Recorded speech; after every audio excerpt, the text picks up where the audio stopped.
BTR सोरखारनि बानजायनायाव मैयानिफ्राय ब्रैथि मागो दमासि फोरबो फालिनाया दिनै जोबथा सान।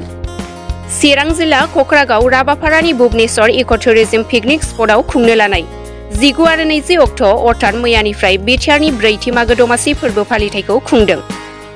दिनैनि फुंबिलियावनो हाजो गाखोनाय बादायनाय गाहाय हाबग्रा लामाखौ बेखेवना होयो इएम रनजित बसुमतारिया। बेजों लोगोसे दोरोङारि संनाय खावनाय बादायनाय हाबाफारिखौ बेखेवना होयो फरेस्ट बसुमतारि आफादगिरि ब्लक इउपिपिएल। बेनि अनगायैबो दिरुं बोनाय आरो थालिर गाखोनाय हाबाफारि लानाय जायो।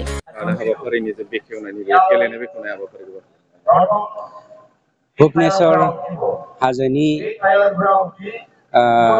जा गिदिर मोनसे मागो दमासिजों सोमोन्दो लाखिनानै जोंनि भुबनेश्वर इक'टुरिज्म मोनसे ग्रुपआ बे हाबाफारिखौ जे थांनाय बोसोरफोरनिफ्राय लागासिनो दङ।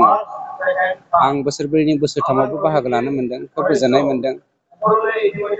जोंनि बर'नि आसार खान्थिखौ बिथांमोना बोसोरफ्रोमबो जौगाहोनायावहाय खामानि मावगासिनो दङ आरो बे मागो दमासि फोरबो फालिनाया बर'नि गेजेराव ब्रह्म ख्रिस्टान सतसंगि बाथौ कृष्णगुरु डिफारेन्स लाखियालासिनो बर'नि मोनसे फोरबो हिसाबै मुंदांखा जानो हाथों, बेखौ आं अबंलावरिनो आर'ज गाबो।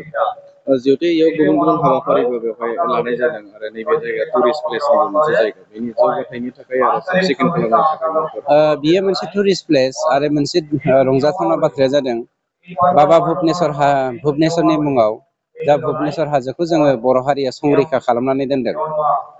जोंनि गभर्नमेन्टनिफ्राय थांनाय 2023-24 मायथाइनि जा फाइनान्सियेल इयार, बे फाइनान्सियेल इयारनि गेजेरजों फरेस्ट डिपार्टमेन्टनिफ्राय 34 लाख होनानै बे हाजोआव गाखोलांनायनि सिरिखौ एबा लामाखौ बानायनाय जादों आरो जोङो सरकारनि जानानै बेखौनो खावलायगोन जोंनि बे हाजोनि फुजा कमिटियाव मन्दिर कमिटिनि दैदेनगिरि बिथांमोनखौ, जेरै साउथनि मानसिफ्रा मन्दिरनि गेजेरजों गाव गावनि आसार खान्थि आरो हारिमुखौ दिन्थिफुंनो हादों आरो टुरिस्ट प्लेसखौ जौगाहोनो हादों। जोंनि नैबे बाबा भुबनेश्वर हाजोनि मन्दिरनि जा आफाद मोनसे दङ, मन्दिर मेनेजमेन्टनि, बे मन्दिर मेनेजमेन्टनि आफादनि साफ्रोमबो सोद्रोमानखौ जोङो खावलायदों।